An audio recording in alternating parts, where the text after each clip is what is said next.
मेरे प्रिय देशवासियों, मैं डॉक्टर जयंती आपके सामने आज अपनी एक पुस्तक का जो है ना आप समझ लीजिए विमोचन करने जा रही हूँ। ये है, ऐसे उल्टा दिखता है, उधर से लिखा है अंगद दूतम। अंगद दूतम यह एक मेरी पुस्तक है जो संस्कृत में लिखी गई है और इसके साथ ही इसका जो है हिंदी अनुवाद भी है। इसके साथ ही नीचे लिखा हुआ है। इसके अंदर 7 नाटक हैं और ये जो नाटक हैं वो बिल्कुल सामयिक विषयों पर है। वो ऐसा नहीं है कि भाई कोई ऐतिहासिक नहीं है, सामयिक विषयों पे हैं। और मैं इसके जो विषय हैं वो मैं बताती हूँ, इस पर कौन कौन से नाटक हैं। पहला जो नाटक है अंगद दूतम है, जो रामचरितमानस पर आधारित है। मैंने उसका संस्कृत अनुवाद किया है और अपने संवाद उसमें जोड़े हैं और उनको नाटकीय रूप दिया है। जो अंगद रावण की सभा में जो जाते हैं और जो भी दोनों ओर से वार्तालाप होता है ना, उस पर आधारित है।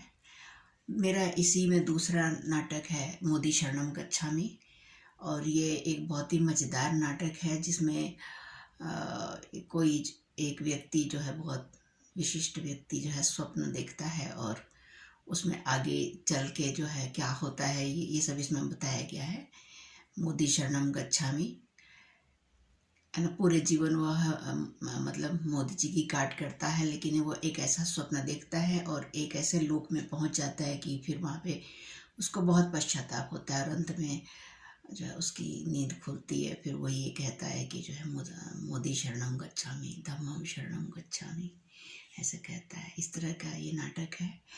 और इसमें जो है तीसरा नाटक है सुतारक्षितव्या, मतलब बेटी बचाओ है ना, बेटी बचाओ और बेटी पढ़ाओ का ही आधार बनाकर यह नाटक जो है मैंने इसकी जो है रचना की है।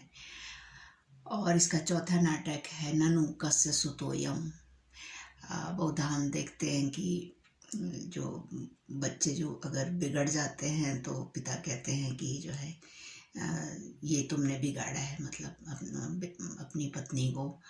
और अगर अच्छा हो जाता है तो कहते हैं कि आखिर बेटा किसका है। तो भाई पुरुष लोग इसको अपने दिल पे ना लें, लेकिन मोस्टली होता है ऐसा ही है। तो इसी मतलब तथ्य को आधार बनाकर मैंने इस नाटक की रचना की है। बहुत ही मज़ेदार नाटक है ये। अपनी तारीफ करना अच्छी बात नहीं है, लेकिन अगर आप इसको पढ़ेंगे तो आपको खुद ही लग जाएगा कि हाँ मैं सच कह रही हूँ, है ना। ननु कस्य सुतोयम है ना, इसका शीर्षक है। और इसका हिंदी अनुवाद भी साथ साथ नीचे दिया हुआ है पुस्तक में।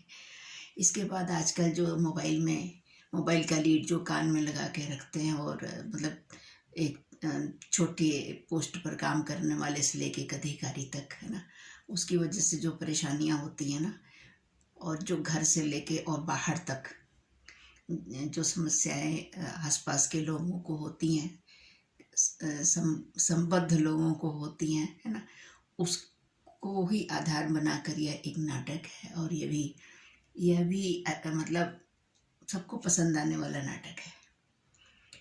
अब मेरा कॉन्फिडेंस मत चेक करिएगा, पर मैं बोलती वही हूँ जो होता है ना। कुछ इसमें जरा सा भी लाग लपेट और अतिशयोक्ति नहीं है। अगर इसको पढ़ेंगे आपको तो यही बात कहेंगे लास्ट में। और एक ये है ननु किम करोषि संपूर्ण दिवसे, मतलब आखिर सारे दिन तुम क्या करती हो। तो ये इसमें भी यही है कि घरेलू महिला है और जब पूरे दिन अपने घर के दिनचर्या में व्यस्त है और शाम को उसको यही सुनने को मिलता है कि आखिर करती क्या हो सारे दिन घर में, है ना। तो इस पर बेस्ड एक मेरी कहानी भी है। और ये जो है संस्कृत में नाटक है, साथ में इसका हिंदी रूपांतर वो मैंने पहले ही बता दिया था कि इसमें मिलेगा। आखिर में जो है एक बहुत ही इमोशनल विषय है, सामाजिक विषय है, जो हम अपने इर्द गिर्द देख रहे हैं। वृद्धाश्रमों की जो बाढ़ आई हुई है, वृद्धाश्रमों की जो बाढ़ हमारे समाज में देखी जा रही है। तो अपनों से उपेक्षित जो लोग हैं, सब जीवन भर यही कहते हैं अपने बच्चों को कि तुम ही मेरे जीवन के आधार हो, तुम ही मेरे सहारा हो, लेकिन अंत में वो ये जो है वो मतलब अभी मैं बता दूंगी तो उत्सुकता समाप्त हो जाएगी। अंत में वो यही कहते हैं कि किसी स्थान विशेष को कि अब तुम्हें मेरे जीवन के आधार हो। जीवन आधार यह एक नाटक है, इसका आखिरी 7वां नाटक है। तो ये 7 नाटक मेरी इस पुस्तक में हैं और इसमें से कुछ नाटक मेरे YouTube चैनल पर पड़े हुए हैं, जैसे अंगद दूतम है और ये कि मोदी शरणम गच्छामि। बाकियों को मैं डाल दूँगी और लिंक मैं आपको दे दूँगी। मैं बता भी रही हूँ कि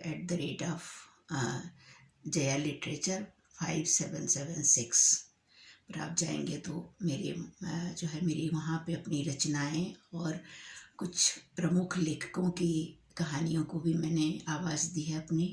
वो मेरी बहुत सारी कविताएं और कुछ भजन और मेरी अपनी जो रचनाएं हैं, है ना, कहानियाँ वगैरह, वो सब आपको यहाँ पे जो है देखने को मिलेंगी। तो आप मेरे चैनल से जुड़िए और पसंद आए तो सब्सक्राइब कर लीजिए, जैसा कि आजकल लोग कहते हैं, मैं भी कह रही हूँ, ठीक है। तो मैं इतना विश्वास दिलाती हूँ कि आपको जो है निराशा नहीं होगी बिल्कुल भी, और आप एंजॉय करेंगे, अपना समय अच्छी तरह से जो है पास करेंगे। खास तौर से वो लोग जो सेवानिवृत्त हो चुके हैं, मेरी उम्र में हैं, तो उनको एक अच्छा साहित्य पढ़ने को मिलेगा। बहुत बहुत धन्यवाद।